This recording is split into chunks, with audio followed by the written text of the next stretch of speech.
네, 오늘은 종려주일입니다.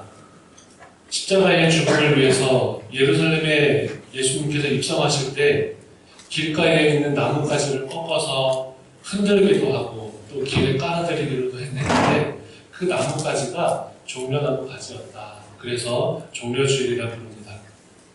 예수님께서 예루살렘에 왜 오셨을까요?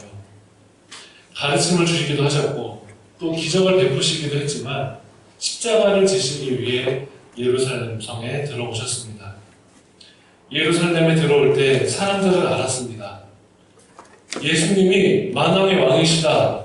저분이 우리의 구원자이시다. 진심으로 예수님을 환영했습니다. 그런데 조금 이상해 보이는 것이 만왕의 왕인데 멋진 백마를 타고 오시지 않고 초라한 나귀 새끼를 타고 오셨습니다. 예수님께서 예루살렘 성에 들어오시는 이 장면은 사복음서에 모두 다 기록되어 있습니다. 사복음서의 내용을 다 종합해보면 나귀와 나귀 새끼가 함께 있었는데 제 마음에도 이왕이면 큰 걸 타기를 바라는데 큰 걸 타도 되는 것을 작은 나귀 새끼를 타셨습니다. 한편으로는 우스꽝스러운 모습입니다. 그런데 사람들이 이런 예수님을 맞이했습니다. 기쁨으로 맞이했습니다. 소리치며 환호했습니다. 성경을 보면 어떤 사람들은 자기의 겉옷을 벗어서 예수님 오시는 길에 깔았다라고도 하고 어떤 사람은 소리를 치며 종려나무가지를 급하게 꺾어와서 흔들고 막 길에 또 깔았다라고 합니다. 눈을 감고 영화의 한 장면이다라고 상상해 보시면 어떨까요? 아마 배경음악으로 여러 가지 피리 소리나 음악 소리가 함께 섞여 있을 것입니다. 사람들이 외치는 말이 호산나 호산나 주의 이름으로 오시는 이여 찬송하리로다. 우리 조상 다윗의 나라여 호산나 호산나 이렇게 외칩니다. 그런데 예수님의 오시는 이것을 모두 다 환영한 것은 아닙니다. 대제사장이나 서기관, 바리새인들 예수님의 이 입성을 보면서 화가 치밀어 올랐습니다. 예수님의 공생의 사역에도 이들은 계속 예수님을 관찰했는데 하나님의 아들이라 라고 말하고 다니는 예수를 그렇게 좋아하진 않았습니다. 예수님께서 예루살렘에 입성하시고 나서 가장 먼저 하셨던 일도 그렇습니다. 하나님의 성전에서 매매하는 자, 또 돈을 바꾸는 자, 비둘기 파는 자들의 상을 어떻게 하셨어요? 엎으셨다라고 하셨습니다. 그 모습에 대제사장과 서기관, 바리새인들은 더 화가 났겠지요. 사람들이 예수님을 환영할 때는 단순했습니다. 호산나 다윗의 자손이여 호산나. 호산나의 뜻이 무엇입니까? 구원해 주세요. 주께 간구합니다. 저를 구원해 주세요. 이런 의미가 호산나입니다. 더 쉬운 말로 우리 어린이들도 있는데 더 쉬운 말로 한다면 도와주세요 이거예요. 예수님 도와주세요. 우리의 주인이시여 우리의 왕이시여 도와주세요. 오늘 2024년 예수님은 우리에게 어떻게 오십니까?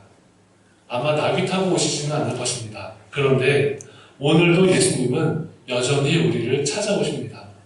말씀으로 찾아오시고 또 하나님의 은혜로 찾아오시고 주변에 있는 많은 사람들을 통해서도 우리에게 말씀하십니다. 나귀 타고 오시지 않지만 끊임없이 주님은 우리에게 오십니다. 이 시간 내게 다가오시는 주님을 어떻게 맞이할까? 성령님이 오늘 내게 오신다면 어떠한 모습을 기대하실까? 호산나, 내가 원하는 호산나가 아니라 내가 외치는 이 호산나가 주님이 원하시는 호산나가 될 수 있을까? 이 마음으로 하나님의 음성을 듣는 시간이 되기를 바랍니다. 먼저는 우리는 예수님을 영접해야 돼요. 공생의 3년 동안 말씀을 가르치시고 또 복음을 전파하시고 또 예수님께서는 기적도 일으키셨습니다. 그리고 마지막 사역 십자가를 지시기 위해 예루살렘 성으로 들어오셨는데 오신다는 말씀을 듣고 수없이 많은 사람들이 모였습니다. 사람들이 예수님이 오시면 다윗의 나라를 회복할 거야 라고 믿었습니다. 예수님을 보았는데 맞아. 지난 3년 동안 예수님이 보여주신 그 모습이라면 다윗의 나라를 회복하는 게 가능하다. 사람들은 그렇게 생각해서 환영했습니다. 사람들은 로마의 압제에서 벗어날 수 있도록 예수님께서 오시기를 맞이했지만 예수님은 그런 마음으로 오시지 않았습니다. 함께 손을 잡자, 함께 천국 가자, 그 마음으로 예수님이 오셨습니다. 예수님은 나귀 새끼를 타고 겸손한 모습으로 이 세상의 왕이 아니라 사랑의 왕으로 오셨습니다. 예수님 안에 지혜와 지식의 모든 보화가 있음을 믿으십시오. 예수님을 믿는 그 믿음이 이 세상의 어떤 믿음보다 더 귀합니다. 예수님을 믿는 그 귀한 믿음보다 귀한 것은 없습니다. 주님이 오실 때에 우리는 잊지 말아야 할 것, 내 마음을 열고 영접해야 합니다. 하나님의 말씀을 열고 주의 말씀을 읽을 때, 나의 마음에 감동이 들 때마다 내 마음을 열고 그 말씀을 영접하십시오. 영접하는 자가 하나님의 자녀가 된다라고 성경도 말씀합니다. 미국 뉴욕에 2개의 백화점이 있었대요. 길을 사이에 두고 2개의 백화점이 있었는데 어느 날 비가 내리기 시작합니다. 비가 내리는데 할머니 한 분이 그 비를 피하려고 백화점으로 들어가셨어요.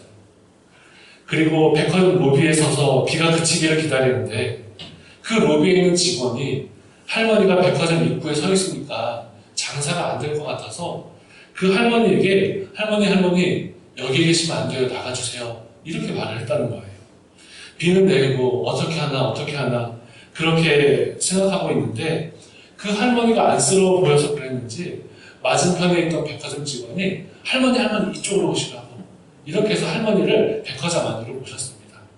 로비 안으로 모셔서 추운데 여기서 잠깐 쉬시라고 의자도 갖다 드렸습니다. 그리고 나서 조금 시간이 지나자 자동차 한 대가 오더니 그 할머니를 태우고 집에 모셔갔어요. 다음 날 다시 그 할머님이 백화점에 오셨습니다. 물건을 사기 시작하셨는데 장난이 아니래요. 세계 최고의 부자, 우리 석유 왕이었던 록펠러의 어머니였답니다. 그래서 록펠러의 회사에서 일이 있을 때마다 그 백화점을 이용하게 되었다. 나머지 이유의 말은 말 안 해도 다 아시겠지만 누군지 몰라서 진심으로 환영하거나 영접하지 못했습니다. 누군지 알았다면 저분 안에 무엇이 있는지 알았다면 아마 마음을 활짝 열고 영접했을 것입니다. 지혜와 지식의 모든 보화가 예수님 안에 있습니다.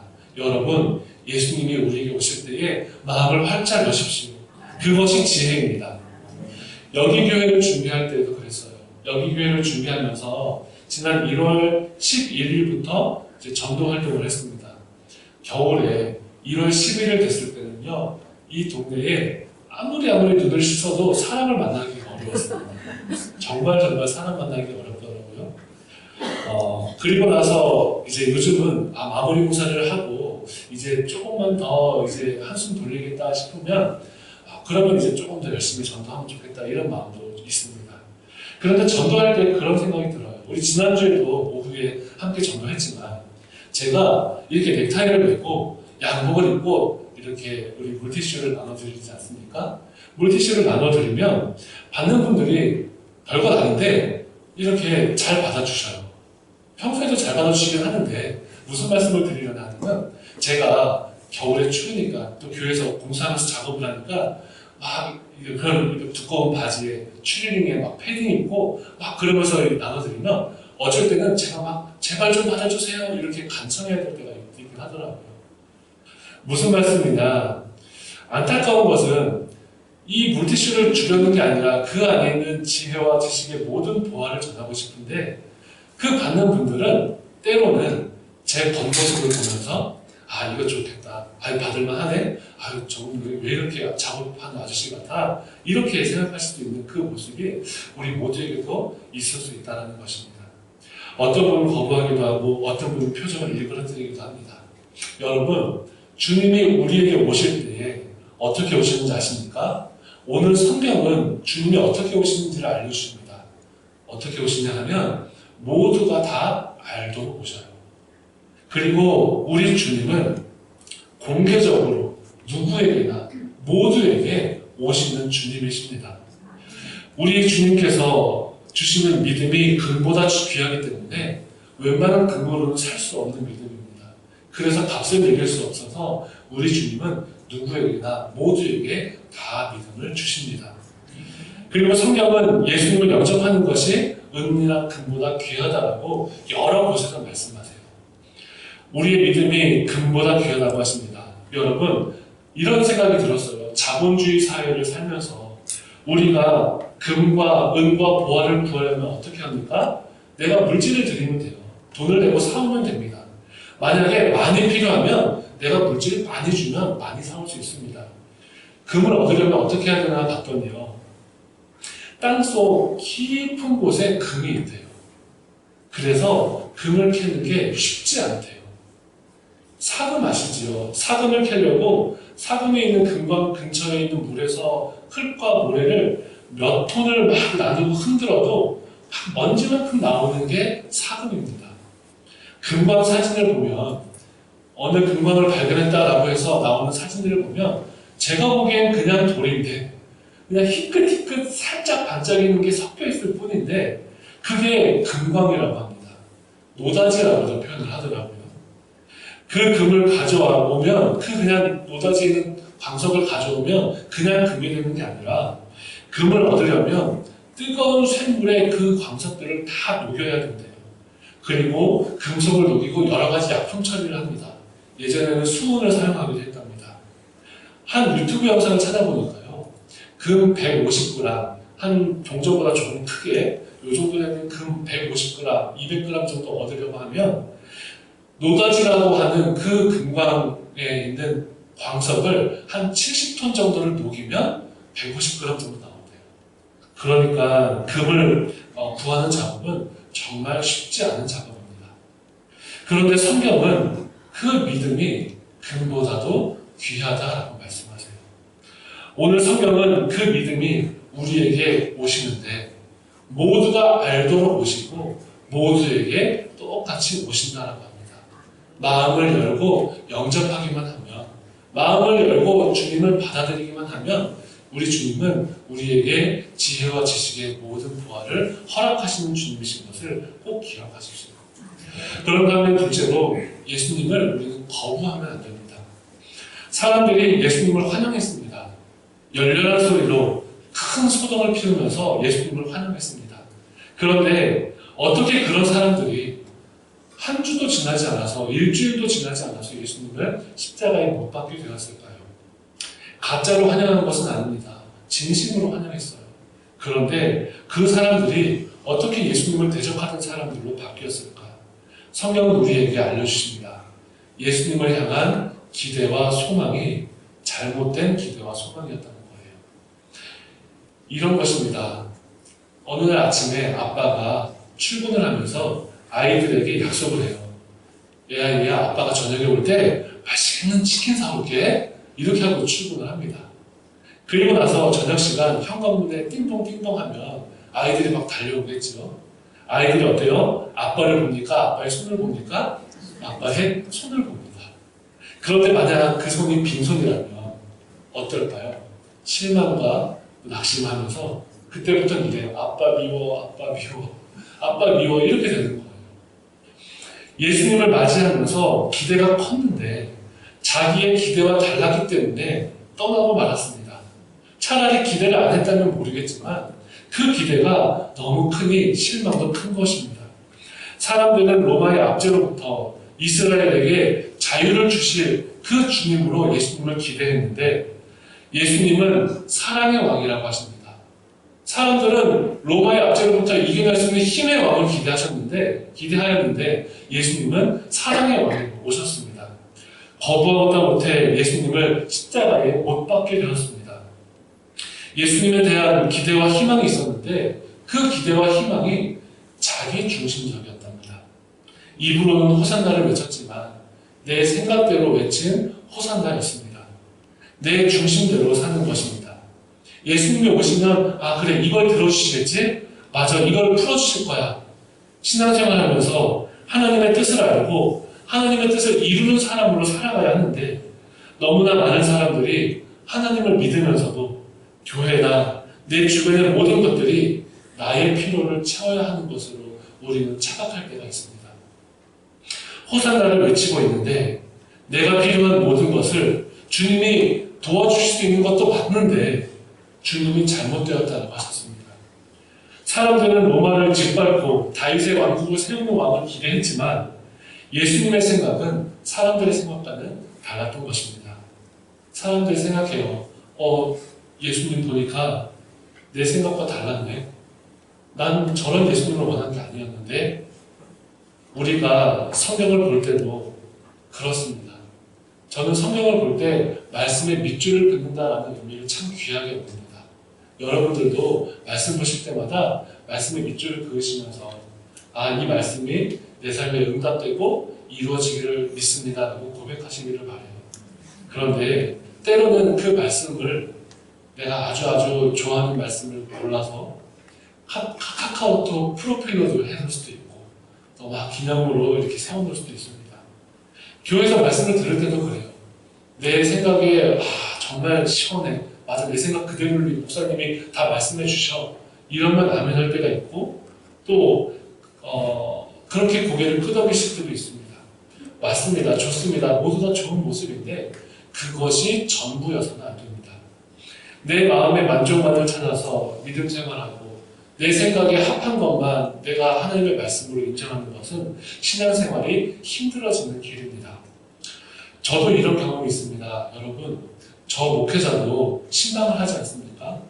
그런데 인간적으로 나는 이 성도님의 사정을 어느 정도는 알고 있고 위로하고 싶고 이 성도님이 정말 말씀으로 힘을 얻었으면 좋겠다는 마음으로 신방 준비를 할 때에 가끔은 이 말씀으로 조금 더 좋은 말씀이 없을까? 하나님의 말씀이 어떻게 더 좋은 말씀, 더 덜 좋은 말씀이 있겠어요. 그런데 목회자인 저도 그렇게 느껴질 때가 있습니다. 저희가 부교육자 생활을 할 때 정기 신방을 하면 하루에 가장 많이 신방했던 적이 19가지 신방한 적이 있더라고요. 그때는요, 이제 구역장님이랑 저희랑 신방 계획을 짤 때 비상입니다. 그래서 아침 8시부터 신방을 시작을 하면 점심은 권찰 집사님의 가정에서 도시락으로 먹고 또 열심히 신방을 하고 저녁은 구역장님 가정에서 도시락으로 먹고 그렇게 열심히 신방을 하는데 그 저녁이 부실해서 그날 조금 배가 고팠는데 마침 제일 마지막 가정에서 이렇게 밥을 준비해 주셨어요. 시계를 봤더니 12시 30분인데 저녁에 비빔밥을 해주셔가지고 사실은 아직까지는 그래요. 천안에서 가장 맛있게 먹은 밥이 그때 먹었던 밥이 맞습니다. 19가정 신방을 하면요, 제가 신방 설교를 이제 적어도 19개는 준비를 해야 되지 않습니까? 그런데 제 마음에 아까 말한 것처럼 이 성도님에게 이 말씀이 위로가 될까? 더 좋은 말씀 없나? 더 좋은 말씀 없나? 막 이러면서 고민을 하기 시작하는데 그 고민이 나쁜 것은 아니지만 단지 그 말씀이 이 성도님을 위로하는 용도로만 목적을 가지고 내가 접근을 할 때 이건 아니구나. 하나님의 말씀을 내가 왜 이렇게 대하고 있나. 이런 생각들이 들게 됩니다. 사랑하는 여러분, 예수님은 로마와 싸울 생각이 없었습니다. 어둠의 권세와 죄악과 싸우려고 예수님은 생각하셨어요.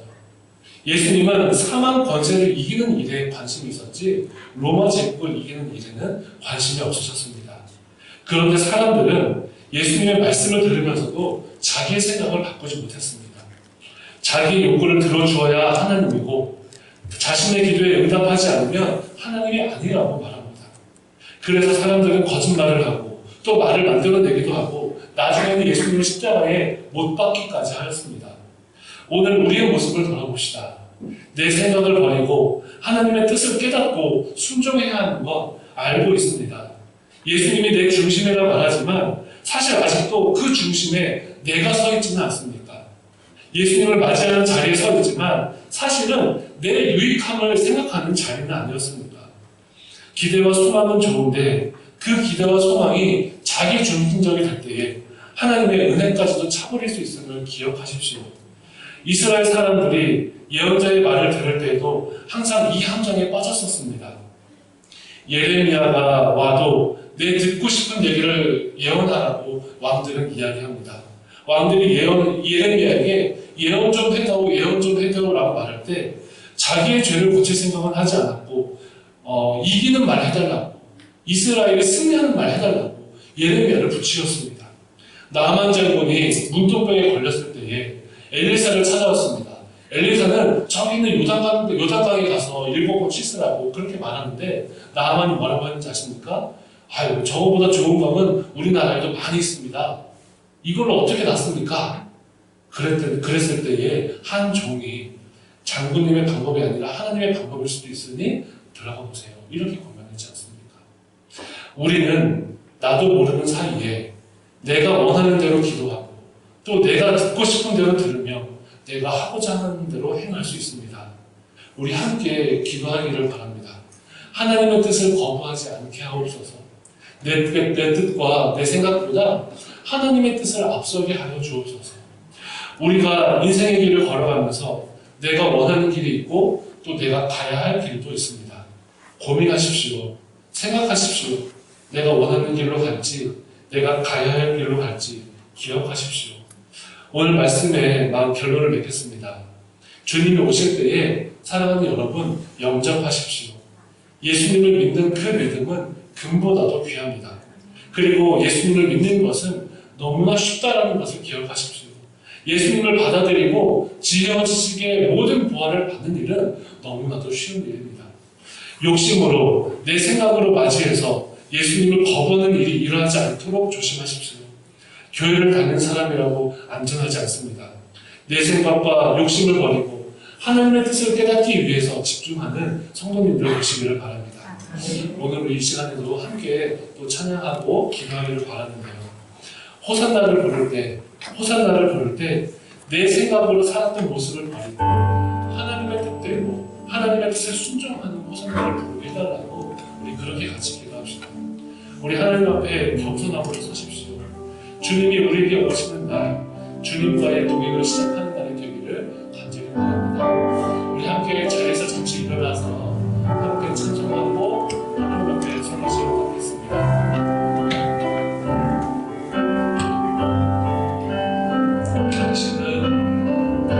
당신은 영광의 왕, 당신은 영광의 왕, 당신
더 마음의 문을 열고 주님을 영접하오니 주님 우리의 심령 가운데 가득 채워 주옵소서. 또 함께 기도할 때에 함께 호선나를 부를 때에 내 생각으로 파산했던 모습을 버리고 하나님의 뜻에 순종함으로 살아가는 성도가 되게 해달라고 기도합니다.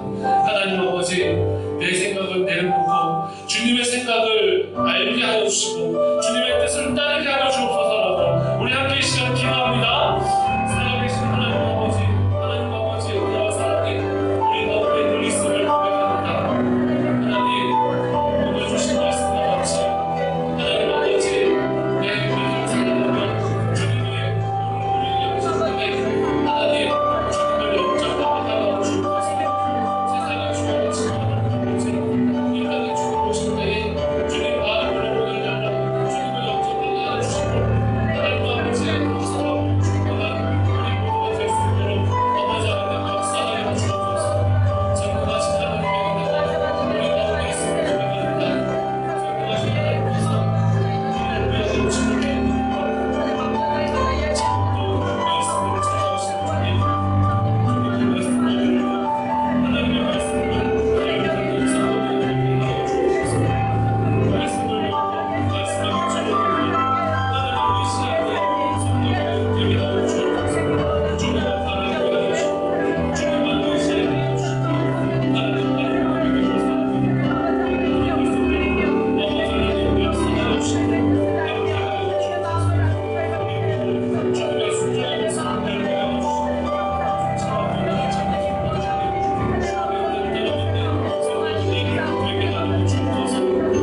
하나님, 호산나를 부를 때에 나의 마음에 나의 생각으로 감사하게 내 생각대로 살아가는 것을 내 생각을 원하는 살아가는 주님을 바라보고 하나님의 뜻에 순종하기를 원하는 사람들이 될 수 있게 아버지 도와주옵소서. 호산나 하나님, 호산나 찬양을 부르며 생각을 바라는 성도를 하나님 아버지 역사하여 주시고 이제 주의 이름에 가득한 우리 하나님의 성도를 아버지 도와주옵소서.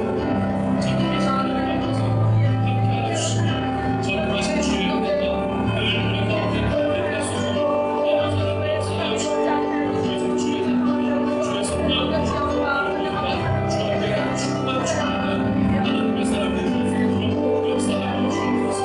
우리 주님 오늘 주신 감사드립니다. 하나님 중보주님께 이 중보주님과 같이 하나님 나라고 믿음으로 살아가게 하시고 하나님 앞에 결단하며 가시다가 우리 하나님 앞에 마음을 주님께 주옵소서. 오늘 주간 주님의 은혜를 받아들여서 역사하여 주옵소서. 전능하신 주님, 세상을 주관하시는 하나님, 살아계신 하나님께서 겸손의 종으로 오늘 우리에게 오심을 기억합니다. 입으로는 호산나를 외치며 내 생각대로 살았던 우리들의 모습을 용서하여 주옵소서. 겸손함을 잃어버리지 않도록 하나님 우리에게 믿음을 더하여 주옵소서. 주님은 어린 양과 같이 하나님 앞에 순종하셨사오니 우리도 주님의 순종의 모습을 배우게 하여 주시고 수치와 고난을 참으신 주님의 십자가 길을 따라 걷게 하여 주옵소서. 하나님 앞에 내 의가 또 내 생각이 앞서 있음을 용서하여 주옵소서. 나에게 오시는 주님을 믿음으로 영접하고 주님의 제자로 살아가게 하여 주옵소서. 이번 한 주간은 고난 주간으로 정합니다. 하나님 아버지, 주님의 십자가 고난을 묵상하며 수치와 고난을 참으셨던 우리 주님을 기억하고 이 땅을 하나님의 나라로 세워갈 때에 그 어떤 힘듦과 고난도 우리 주님이 앞서가셨사오니 이기고 또한 승리하며 주님의 십자가의 은혜가 열매 맺을 수 있도록 하는 주일 될 수 있도록 도와주옵소서. 우리 주님, 사랑하는 우리 여기교회 모든 성도들이 호산나를 외치게 하여 주옵소서. 사랑하는 여기교회 모든 성도들이 내 생각과 내 판단을 다 내려놓고 오직 주님이 기뻐하시는 호산나를 부르는 여기교회가 될 수 있도록 역사해 주시기를 간절히 구하며 예수님의 이름으로 기도드리옵나이다.